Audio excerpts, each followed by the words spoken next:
my fluffy friends, let's dive into a seriously fascinating piece of history. It all started way back in circa 250 BCE with an absolutely amazing technological feat. A Greek mathematician named Ctesibius of Alexandria invented something called the Hydraulis.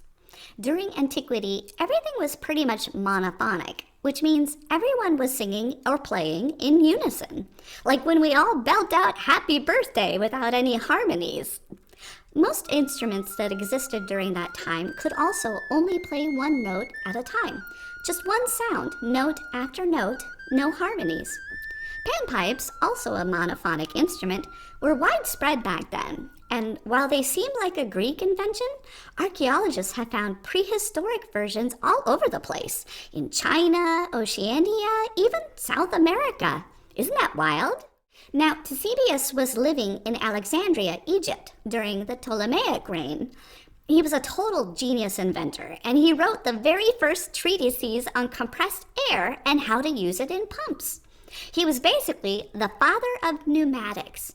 So naturally, he created this incredible thing, a hydraulic system that used water to pump air into a giant panpipe. And get this, a row of keys controlled each individual pipe. Talk about innovative. Dr. Richard Pettigrew from the Archaeological Legacy Institute described it perfectly. It's a hydraulic instrument that uses water pressure. There's an inverted drum inside a water-filled vessel. The drum is filled with air through an air pump. The hydraulic pressure maintains even air pressure, and keys divert the air through the various pipes to produce sound. Isn't that just brilliant? Folks, this was the world's first keyboard instrument. Seriously, all the conventions we take for granted today, like the lower pitches being on the left and the higher pitches on the right, that all started with the hydraulis back in the 3rd century BCE. How cool is that? Naturally, this instrument was a huge hit throughout ancient Greece and Rome. It was used at all sorts of important events, cheering on charioteers and gladiators at the Roman circus, adding pomp to state ceremonies, and even being given as diplomatic gifts to powerful rulers all across Eurasia. Fast forward to around 476 CE, depending on who you ask, and the Western Roman Empire has famously fallen.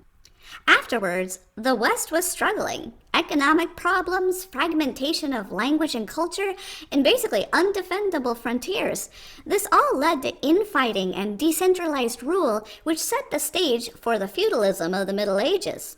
Because of all that chaos, society in the West completely forgot about the hydraulis, that amazing imperial instrument from Alexandria. But guess what? The Eastern Roman Empire, known as Byzantium, remained remarkably stable. They hung on until the mid-1400s. And both Byzantium and the Caliphate-ruled Arab world continued to develop the hydraulis, switching to bellows-powered instruments instead of water. The Byzantines called this new descendant of the hydraulis an organum. Remember when I mentioned the hydraulis was often given as a diplomatic gift? Well, in 757, Emperor Constantine V of Byzantium gifted a brand new organum to Pepin the Short, king of the Franks. It was a big deal. Theodulf of Orleans, a Visigothic scholar and bishop, said in 826, "The organ, not seen in France before, a subject of pride for the Greeks, the only reason the people of Constantinople felt themselves your master, even the organ is now represented in Aachen." In other words, yes, we're one of the cool kids too, because we have our own imperial music machine now. It became a celebrated symbol of Carolingian power and a sign of high culture in the West. But here's where things get really interesting. Let's talk about the papacy in Rome during the Middle Ages. In 800, Charlemagne, Pepin the Short's son, was crowned Holy Roman Emperor, a super controversial move. On the one hand, it felt like he was stealing the title from the still existing Byzantine emperor.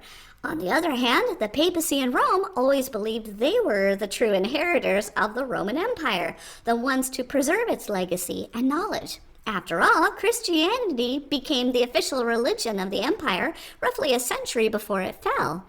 Charlemagne believed he was reviving the old Roman Empire in the West and started asserting his authority over decisions that used to be reserved for the Roman Church, like appointing bishops and even correcting liturgical errors.